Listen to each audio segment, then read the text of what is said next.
Hi guys, ഇന്ന് day 6 fitness ചലഞ്ചാണ്. അപ്പോൾ രാവിലെ എണീറ്റ് ഒരു മൂഡ് ഓഫ് വന്നതിനാൽ നേരെ വന്ന് ചായ കുടിച്ചു. നമ്മുടെ ഓരോരുത്തരുടെ ലൈഫിൽ ഓരോ ദുശീലം കാണും. എൻ്റെ ഒരു ദുശീലം എന്ന് പറയുന്നത് ഈ ചായ കുടിയാണ്. എത്ര ഒഴിവാക്കാമെന്ന് വിചാരിച്ചാലും അത് നടക്കത്തില്ല. അധികം ചായ കുടിക്കുന്നത് ശരിയല്ല എന്നറിയാം, എന്നാൽ കൂടിയും പറ്റുന്നില്ല. ആകെയുള്ളൊരു ദുശീലമല്ലേ, അതങ്ങ് ഇരിക്കട്ടെ എന്ന് കരുതി.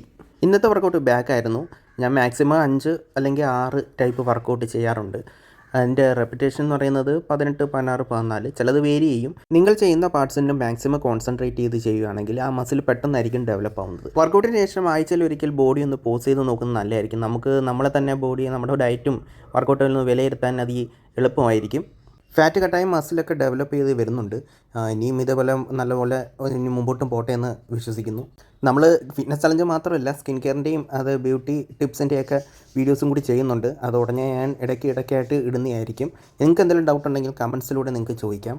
എന്ത് ഡൗട്ട് ഉണ്ടെങ്കിലും ചോദിക്കാം. ബ്യൂട്ടി റിലേറ്റഡ് ആയിട്ടാണെങ്കിലോ, അല്ലെങ്കിൽ സ്കിൻ കെയർ റിലേറ്റഡ് ആയിട്ടാണെങ്കിലും, അല്ലെങ്കിൽ ഫിറ്റ്നസ് റിലേറ്റഡ് ആയിട്ടാണെങ്കിലും ചോദിക്കാം. എൻ്റെ അറിവിന് ഉള്ളത് ഞാൻ നിങ്ങൾക്ക് പറഞ്ഞു തരുന്നതായിരിക്കും.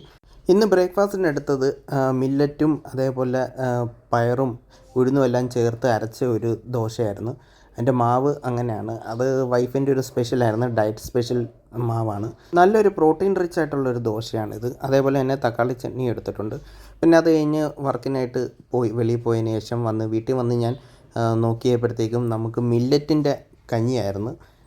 മില്ലറ്റ് നമ്മൾ ആയുർവേദ ഷോപ്പിൽ അല്ലെങ്കിൽ മെഡിക്കൽ ഷോപ്പിലൊക്കെ മില്ലറ്റിൻ്റെ കഞ്ഞി മിക്സ് കിട്ടും. അത് നല്ല പ്രോട്ടീൻ റിച്ച് ആണ്. അപ്പോൾ അത് വാങ്ങി കഞ്ഞിയാക്കാം. പിന്നെ അതേപോലെ തന്നെ കക്ക അവിയലാണ്, കക്ക വെച്ചുള്ള അവിയലും. അതേപോലെ കേരച്ചൂരയുടെ നിലത്തെ മീൻകറിയാണ്, അതൊന്ന് വറ്റിച്ചെടുത്തത്.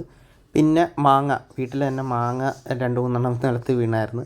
അങ്ങനെ അതെടുത്ത് വെച്ച് നമ്മളൊരു അച്ചാറ് കറി പോലെ ചെയ്തതാണ്. അപ്പോൾ അതേപോലെ പ്രോട്ടീനും അതേപോലെ 3 മുട്ടയും പിന്നെ രാത്രിയിൽ ചപ്പാത്തിയും കേരച്ചൂരക്കറിയായിരുന്നു ഞാൻ എടുത്തിരുന്നത്. എൻ്റെ വീഡിയോ എടുക്കാൻ പറ്റിയില്ല. പിന്നെ രാത്രി കുറച്ച് നേരം ബുക്കൊക്കെ വായിച്ചിട്ട് ഞാൻ അങ്ങ് കിടന്നു. അപ്പോൾ എല്ലാവർക്കും നാളെ കാണാം. ബൈ.